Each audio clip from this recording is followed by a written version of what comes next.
buenas, Whisperers. Hoy os traemos una nueva entrevista. Esta vez tenemos con nosotros a Archisinal Protocol, de la mano de Tim, uno de sus fundadores, que viene a explicarnos un poco más en detalle en qué consiste su proyecto.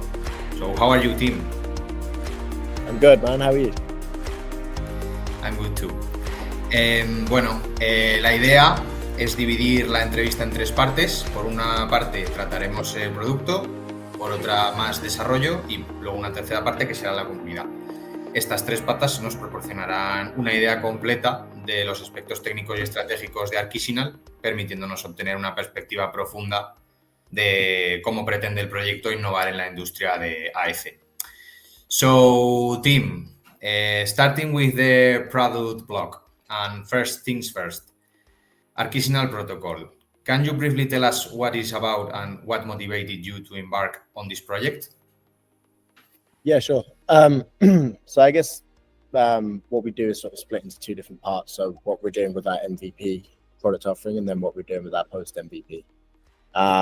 So essentially, the North Star vision is to democratize data in the construction industry. So that's everything from architectural design through the build phase, any dispute resolution after the fact, all the way up until the point where it's actually built.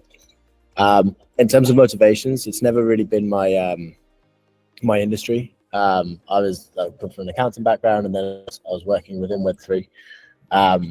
But construction was never really my industry. That was more Tom. So Tom, my co-founder, came with a background as a quantity surveyor. We met working at Parity Technologies.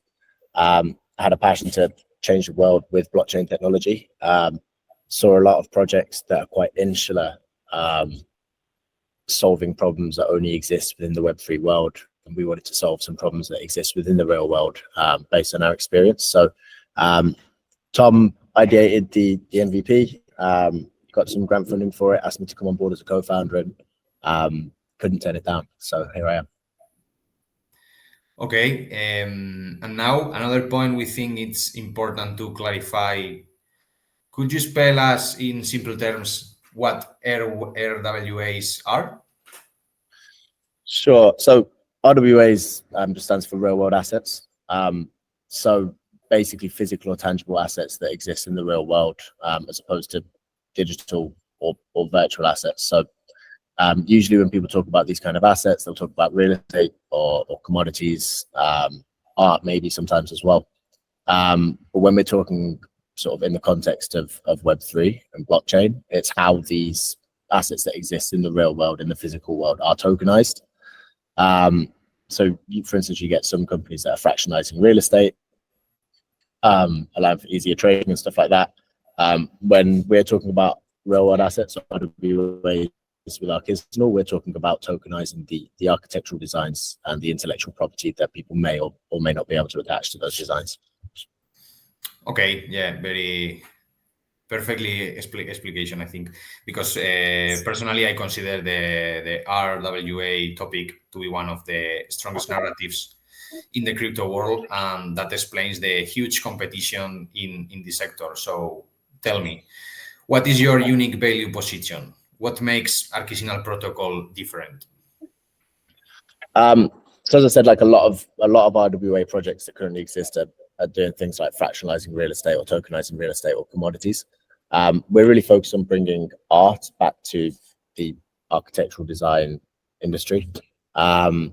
So as part of that is bringing the real community feel to it, enabling people to really have a license to create designs for buildings that they're passionate about, that people really want to look at. You know, people travel. There's tourism just to see amazing buildings and things around the world. You know, you've got like the Eiffel Tower or the Leaning Tower of Pisa or whatever it might be. So we really want to bring that sort of innovation and that artistic license back to architectural designs. And then, for instance, with I know we'll probably come on to it a little bit later on, but with, for instance, the competition that we're lucky person that has the chance to own the digital twin, being the architectural design for something that's being constructed in real life, in what we think will be quite a historic moment for the city of Buenos Aires and for blockchain technology as a whole, really. Okay, and I think you introduce it a little bit, but What does specifically does Archisinal protocol seek to solve in the architecture and design sector? So in the architecture and design sector, that's mainly with our MVP. So we're connecting a global workforce. There's a significant amount of architects that are struggling to find work, and there's a significant amount of architecture practices that are struggling to find qualified architects. It all seems to have to go through essentially the middleman at the moment, which would be the architectural firm. We don't see a need for that, so we're bringing the power back to the people almost with a peer-to-peer marketplace. Also, if you look at a lot of, for instance, like with an architecture competition, a lot of traditional architecture competitions, people fear to enter because usually there's an entry cost. Also, usually there's one or two winning designs, the rest of them lose. No one gets compensated for their time. But also a lot of the losing designs end up getting stolen and built in real life anyway. So with our platform, for instance, you have the ability to attach intellectual property rights to those designs. So there is some sort of legal recourse for any misuse of those designs, whether you win or not. Participants will have the opportunity to accrue tokens solely for participating, regardless of whether they win or not. So there should be no fear of sort of wasted time or efforts as well. Okay, and now could you explain us how the smart contracts work in Archisinal and how they ensure the transparency and security of transactions? Sure. I mean, so for the MVP, it's fairly straightforward. Automating the enforcement of agreements, whether that's payments or whether that's royalties on future sales, or to be able to trace that the intellectual property is in fact attached to that tokenized design. And not necessarily even knowing who the counterparty is through pseudo-anonymous digital identities, such as what, for instance, Kilt offers. It enables you to have that security without sort of necessarily revealing who you are if you don't want to the world. Obviously, you have to reveal it to the person that's verifying you for like the IP that you're attaching to it or whatever. Post MVP, again, automating payments, rewarding stakeholders throughout the build phase for timely deliverables. But what's really cool about what we're developing is the decentralized dispute resolution toolkit. So with a pool of independent arbitrators who are able to opine on arbitration events and be able to earn rewards for doing so. And those rewards aren't necessarily coming out of the two stakeholders in the disputes pockets. So just almost from the inflationary mechanism of the token, and it will incentivize like speedy dispute resolution rather than incentivizing how they get paid by the hour for arbitrating on events. So the incentive is there to make these arbitration events long and drawn out, which obviously increases the cost as well. Okay, and how is the tokenization of designs handled, and what specific benefits does this offer to creators of your platform? So designs are just simply tokenized as NFTs. As I mentioned, it enables the creators to attach intellectual property, and that, because of that, also ensures that royalties for future sales are automatically enforced as well. Okay, and now, as you probably know, one of the concerns that most worry users today is privacy and security. Considering that you work with particularly sensitive data from construction projects, how does Archisinal handle all these aspects? So there's a number of interesting options to be able to ensure privacy throughout the process. One of those that we're exploring is called fully homomorphic time-locked puzzles, which basically just means that a solution can't be obtained until a predetermined amount of time has passed. So for instance, with the dispute resolution phase, when people are voting or opining on events, that those actions are getting recorded on chain, but you can't necessarily see what the outcome of those actions is until a preset amount of time has passed. But a number of options with sort of zero knowledge tooling, zero knowledge libraries, stuff like that as well. Okay, now we are moving on the development section. Okay, so we recently published a piece on Whispr about the partnership between Archisinal and the University of Buenos Aires. What can you tell us about that? Yeah, so it's something that we're really excited about. Really, it gives us a chance to pilot our platform with a real world use case and a first of its kind global on-chain architecture competition. As far as we're aware, there hasn't been any architecture competitions on-chain. So it really gives us the opportunity to onboard hundreds of thousands of non-Web3 native users into the Web3 ecosystem, specifically Polkadot. We're brought on Astar, secured by Polkadot. So specifically into the Polkadot ecosystem, just make it a seamless experience for everyone involved. So being able to sort of log onto the platform super easy with a almost Web 2.5 type user interface. But yeah, so with that partnership, we're basically going to be using our platform to redevelop the facilities within the Faculty of Law at the University of Buenos Aires. So the universities, it's the top performing university in Argentina. It's one of the top performing universities in the whole of Latin America, and it's completely free to attend. None of the university professors are paid. They're all university alumni that come back and give lectures, and it's just like this flywheel of talent that keeps the university running. Obviously, with the current economic status of Argentina and a few other things as well, like the resource is that the government do provide a resource, but the resource to really give them everything they need isn't quite there. So with this, it gives us the chance to do a little bit of a CSR initiative as well, so like corporate social responsibility, and give the university the opportunity to get their facilities redeveloped at absolutely no cost to themselves. Obviously, you've got a massive community feel. We hope that architects around Argentina, Latin America, globally are really inclined to sort of be able to contribute to public infrastructure, whether even if it's in their local community or not. And then we think that people will be quite excited to own the digital twin of those designs. People will be able to purchase designs before the winner's announced, based on what they think is the best, what they think might win, and then some lucky person is going to end up owning the digital twin for what we think will be quite a historic moment.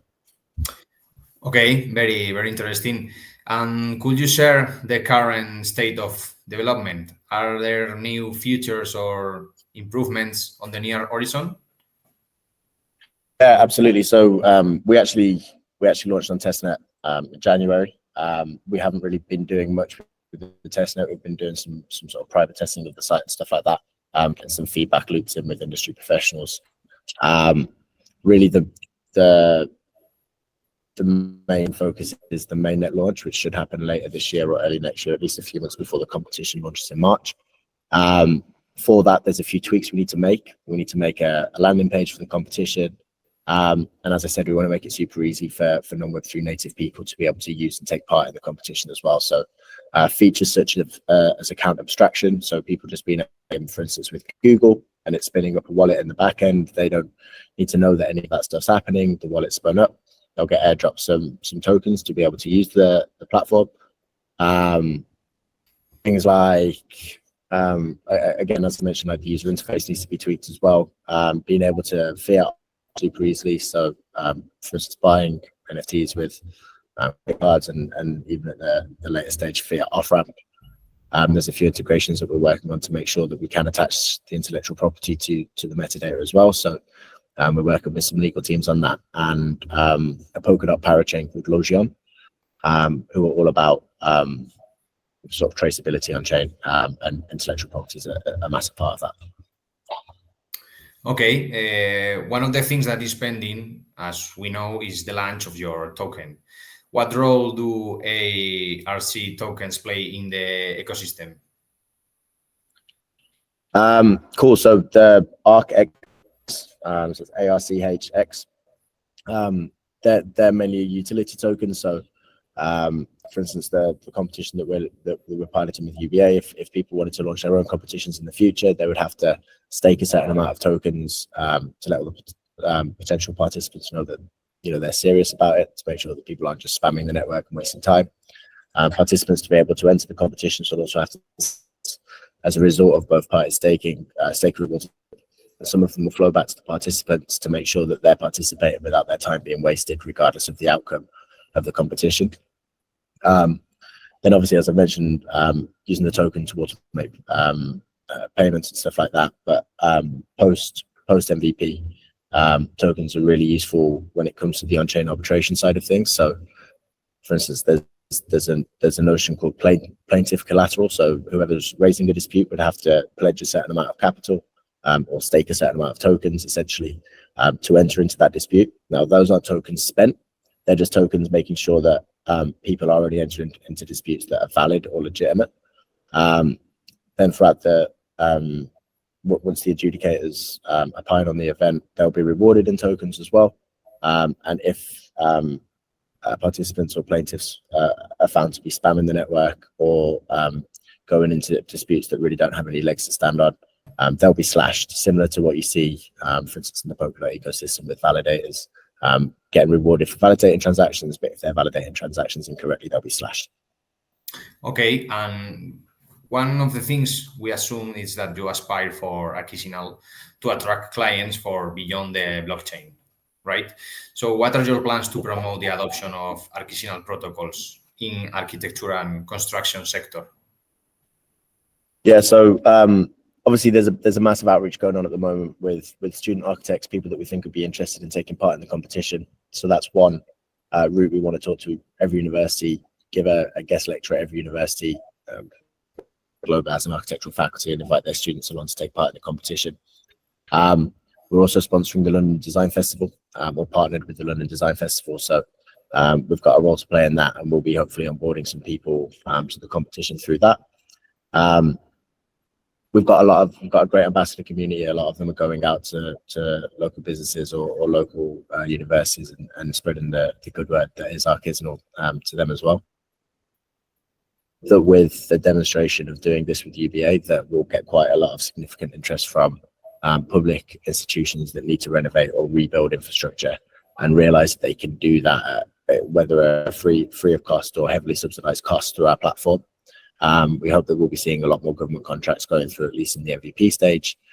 And so that's sort of how we sort of plan to get more mainstream adoption. We're working with a number of sort of key thought leaders or influencers within the architecture space, just sort of get activated ahead of having quite a big marketing drive for the competition as well. So stay tuned. That's all to come in sort of the next 3 months or so, I think. Okay, and what can you tell us about any plans for collaboration that you are considering or studying with other companies and organizations in the sector? Yeah, I mean, I'm going to have to be a little bit coy with this one. There's obviously a number of companies and institutions that have reached out, either want to run their own competitions on the platform, potentially sponsor the competition as well. Obviously, we're working with a few players within the Polkadot ecosystem as well. So, for instance, I've mentioned Lojan. We should be partnering with them fairly soon to make sure that the intellectual property is all attached in the metadata. There's potential collaborations with a few of the projects. There's projects that are tokenizing and fractionalizing real estate in the Polkadot ecosystem. There's always the opportunity that once you go through the build phase on Archisinal, then you could fractionalize and tokenize that real estate and just sort of have a gateway into those platforms as well. Until any partnerships are announced publicly, I can't really say too much about that as well.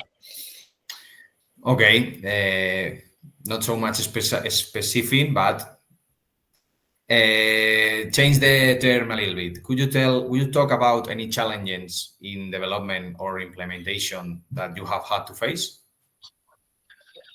Sure. I mean, as me and Tom are both non-technical founders. Tom was he worked in special projects and he was a product manager at Parity, so he has a lot more technical expertise than me. For me personally, it was being able to wrap my head around everything in a strong enough way to be able to talk to our developer team, be able to articulate what we want to see in the platform, and sort of identify solutions that potentially we can't go all the way into the detail of whether it's going to work or not, but be able to find potential solutions and sort of discuss with the more technical people whether that is feasible, whether that is possible, whether we can integrate that. So in terms of personal challenges, that's definitely been up there for me. But yeah, other than that, it's been quite a smooth ride, to be honest. Obviously, we got our code audited and some issues came out from that. So we had to fix those issues. That's probably the main challenge that we've had in terms of development to date. Yes, we've got quite a strong team around us and a lot of strong advisors as well. So we've been, fingers crossed that it continues this way, but we've been fairly challenge-free in terms of the technical developments so far.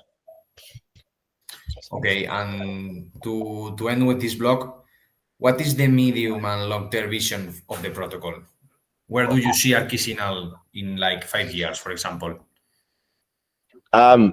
So medium-term vision, we want to prove use case with this competition, and then hope to see a lot more interest in the platform. As soon as we've launched our mainnet and we're underway with this competition, we can see a lot more competitions, a lot more tenders for work. We almost want to see the platform evolve in whatever way the community sees fit as well. So there's certain features or ideas that the community have, there'll be the option to sort of vote on those throughout our decentralized governance as well, and potentially see those features integrated. In 5 years' time, we hope to have a range of different industries using our dispute resolution toolkit. So I'm obviously going to start off in the construction industry. And we think that we've got by tackling or handling the lowest hanging fruit, which is architectural design and global workforce there, we're essentially top of the funnel. And we hope to be able to funnel the rest of the process through our platform, hopefully through things like government contracts and stuff as well. And then, once we've developed a little bit of expertise in the logic within the construction industry within a controlled environment, we hope to be branching out that dispute resolution toolkit into a number of different industries and make it very specialized for each industry. Okay, and now entering to the last and for us most important block, the community, right? So what approach have your token to ensure that the user interface is friendly for professionals who may not be familiar with blockchain technology? Yeah, I mean, so I've touched on this a little bit. It's mainly, I think that the problem with a lot of Web3 interfaces is that they see a different Web3 product and they think that that's what their user experience should be like as well.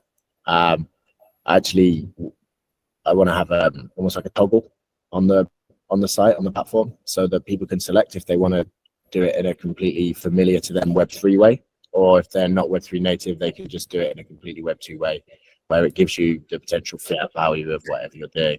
It completely eliminates any of the jargon. You can, as I say, log on with Google, which is obviously less secure than having like storing your own seed phrase and stuff like that. But obviously with self-custody comes risks as well. If you lose that seed phrase, you've obviously lost your tokens as well. So basically giving people the option, do you want to go through the more secure, more, I guess, decentralized route of the Web3 interface, or do you want to go more on the Web 2.5 interface, and use things like account abstraction and fiat on-ramping and stuff like that, where maybe you lose a bit of the security, but you gain ease of access and ease of use. Okay, and what about the collaboration and participation of the community? How does Archisinal encourage in the development and improvement of the platform?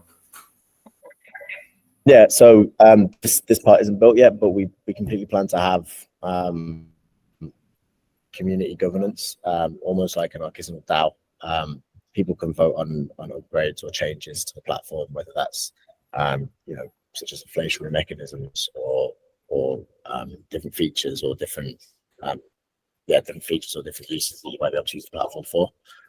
We definitely want to be involved in the community, and we plan to have an Archisinal community DAO seat on the judging panel for the competition. So it wouldn't necessarily be in choosing the winning design that's going to get built in real life, but giving the community some sort of involvement and some sort of empowerment in the projects that are running on the Archisinal platform, giving them a say in how things, maybe they get to choose their favorite design, maybe it's just conceptual design, and there'll be some sort of price in Archisinal tokens or something that the Archisinal platform can offer them directly for winning that category in the competition.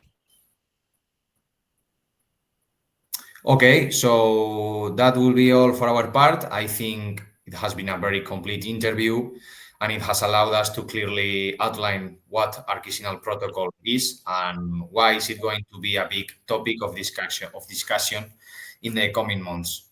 I don't know if there's anything we have missed that you would like to share with the audience about Archisinal protocol. It was quite a comprehensive interview, to be honest. You've asked a lot of good questions. I guess just a few updates will be, we've got a virtual Web3 Summit in Berlin in August. We're also sponsoring the European Blockchain Convention or Conference, I can't remember which one, in Barcelona in September. We'll be taking part in the Builders Program in Crecimiento, which is a growth movement in Buenos Aires in August. So there's a lot of cool things on the cards. We'll be launching on Polymech protocol later this year as part of our token pre-sale. So there's a lot of ways to get involved. Please do join the Discord, ask any questions you've got. The community is really welcoming and helpful. We also have ongoing Z sprints and edit sprints as well. There's actually something called the Polkadot Achievers campaign, I believe it's called, which is launching on Airlift in August. Details to follow, they'll be posted on our socials along with Airlift socials and a few other projects in the Polkadot ecosystem. So it could be a cool way to get involved. There's some rewards, some NFTs and stuff like that as well. So yeah, I guess stay tuned, keep an eye on our socials, join the Discord, part of the community. Okay, so as I can see, you are going to be in a lot of places during next months. So thank you for being with us, Tim. We wish you all the luck in the world with your project. Y a ti, que nos estás viendo, gracias por apoyar una nueva entrevista de Whispr. Y nada, nos vemos en la próxima.